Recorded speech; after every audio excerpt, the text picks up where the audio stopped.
पेशे खिदमत है आपका अपना प्रोग्राम, हमें भी है कुछ कहना। आज हम ये प्रोग्राम कुछ मुख्तलिफ अंदाज में पेश करने वाले हैं, क्योंकि जो आप लोग बैक में देख रहे हैं ये शिवालिक फुट हिल्स हैं। शिमला से आते हुए हमने सोचा अभी चलो स्टूडियो में तो काफ़ी प्रोग्राम कर दिए, ये आउटडोर में करते हैं and I think this is the best possible location. तो आप साथ में ये पहाड़ों का नज़ारा भी लीजिए। प्रोग्राम के शुरू में हम अपनी तरफ से, अपने चैनल की तरफ से, अपने साथियों की तरफ से प्रकाश सिंह बादल साहब, जिनका भी पिछले दिनों इंतकाल हुआ, डेथ हुई, उस पर अफसोस प्रकट करते हैं और सारी उनकी फैमिली के साथ उनके साथ हम इस घड़ी में शामिल होते हैं। प्रकाश सिंह बादल साहब के बारे में अगर हम कुछ कहने लगें तो शायद पूरा दिन बीत जाए, तब भी कम पड़ेगा। प्रकाश सिंह बादल साहब अकेले के हिंदुस्तान के शख्स हैं, पॉलिटिशियन हैं, जो 5 बार हमारे पंजाब के वज़ीर आला बने, यानी चीफ मिनिस्टर बने, और 13 बार वो MLA बने। बहुत बड़ा कद था उनका और बहुत उनकी इज़्ज़त थी सारे हिंदुस्तान में। और इस बात का आप लोगों ने देखा होगा कि जब उनका इंतकाल हुआ, उनकी डेड बॉडी को चंडीगढ़ रखा गया, तो हिंदुस्तान के वज़ीर आज़म यानी प्रधानमंत्री नरेंद्र मोदी साहब खुद उनको श्रद्धांजलि देने आए, जो कि आम नहीं होता है, शायद ही कभी कभी होता है। और वो इज़्ज़त, वो मान प्रकाश सिंह बादल साहब को मिला। अगर मैं लिस्ट लेने लगूँ, बताने लगूँ कौन आया, कहाँ से आया, तो वो भी तकरीबन आध घंटे, 40 मिनट, 50 मिनट लग जाएंगे। मतलब ऐसा शायद ही कोई लीडर हो हिंदुस्तान का जो उस दिन वहाँ उनको श्रद्धांजलि देने ना आया हो। बादल साहब का ऐसा था जी कि भी पहले 4 टर्म्स उनकी बहुत अच्छी रही, लेकिन हम कमेंट्स नहीं करेंगे, कोई तासुरात नहीं करेंगे। लेकिन जो उनका 12 से 17 का टाइम था, वो कुछ सस्पेंस भरा कह दीजिए, कुछ विवादों से घिरा था। वो क्या विवाद थे वो सब जानते हैं इस मौके पर, क्योंकि फैमिली सब शोक में डूबी हुई है। उन बातों को कहना शायद जायज़ नहीं होगा। इस वक्त हम सिर्फ उनको एक अपनी तरफ से, चैनल की तरफ से एक श्रद्धांजलि देना चाहते हैं। चलिए, ये तो हो गई बादल साहब की बात। अब बात करते हैं चंडीगढ़, माफ़ी चाहूँगा मैं, अपना जालंधर बाई इलेक्शन की, जो 10 तारीख को जिसकी वोटिंग हो रही है और 13 को जिसके नतीजे आएंगे। देखो दोस्तों, एक सीट जीतने हारने से किसी सरकार को फ़र्क नहीं पड़ने वाला, किसी हिंदुस्तान की पार्लियामेंट को फ़र्क नहीं पड़ने वाला।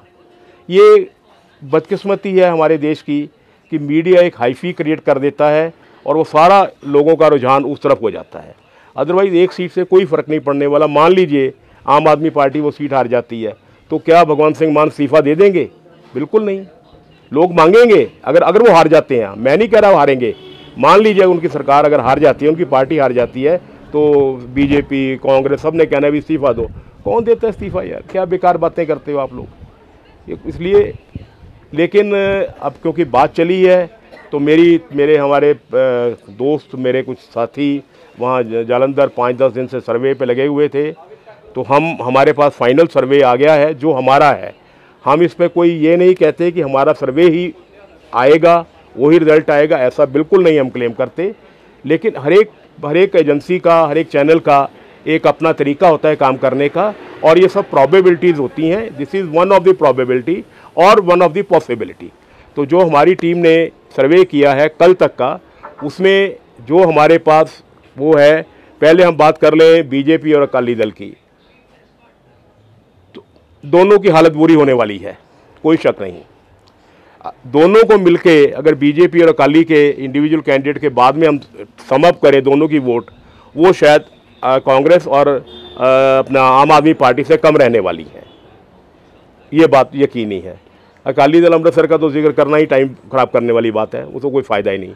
अब हम आते हैं मेन 2 पार्टियों पर। कांग्रेस, जिनकी वो संतोष मैडम फाइट कर रही हैं कांग्रेस की तरफ से, चौधरी साहब की बेगम है, वो शरीके हयात हैं। चौधरी साहब का इंतकाल हुआ था, इसलिए वो सीट खाली हुई, तो कांग्रेस ने उनको टिकट दी। बहुत बड़ी फैमिली है, बहुत नाम है। हम मिले थे, हमने इंटरव्यू भी की थी पिछले दिनों। आप चैनल पे इंटरव्यू डाली थी उनकी। बहुत अच्छी खातून है, बहुत अच्छी औरत है, जितनी तारीफ़ की जाए कम है। आम आदमी पार्टी में एक वो कांग्रेस का था, छोड़ के हार गया था, वो बंदा आ गया है। चलता हिंदुस्तान के पॉलिटिक्स में ऐसे ही चलता है जी। साल पहले वो आदमी चोर होता है, बदमाश होता है, गुंडा होता है, साल बाद वही पार्टियाँ उसको ईमानदार बना देती हैं। लोगों का बेवकूफ़ बनाना होता है और लोग बेवकूफ़ बनते भी हैं।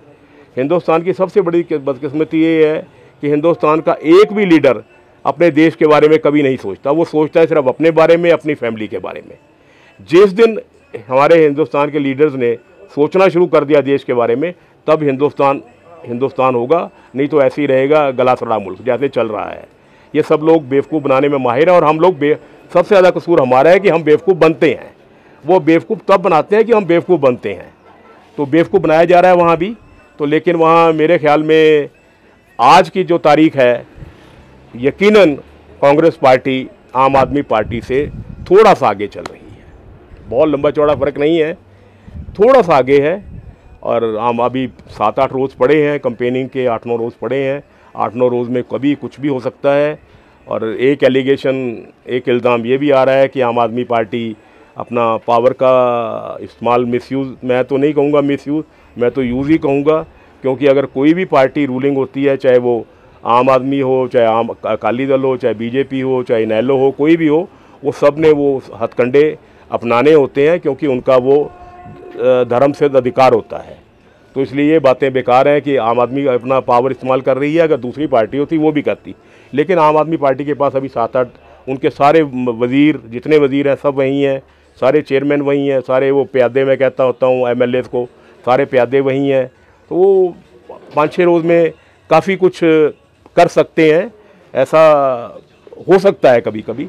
लेकिन आज की तारीख में यकीनन कांग्रेस पार्टी का कैंडिडेट जो है वहाँ से वो आम आदमी पार्टी से कुछ कदम आगे है।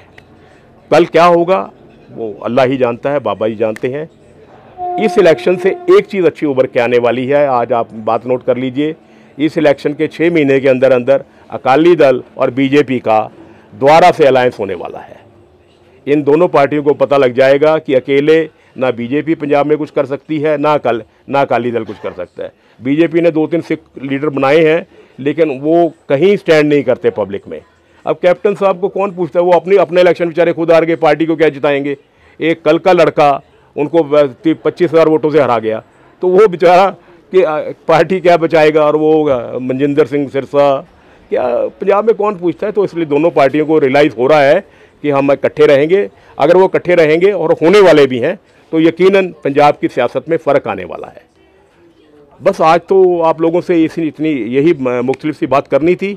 देखिए इसको, अच्छा लगे तो उसको सब्सक्राइब भी कीजिए, क्योंकि हम लोग बहुत ईमानदारी से काम करते हैं, बहुत मेहनत करते हैं। बहुत बहुत शुक्रिया आप लोगों का। खुदा हाफिज़।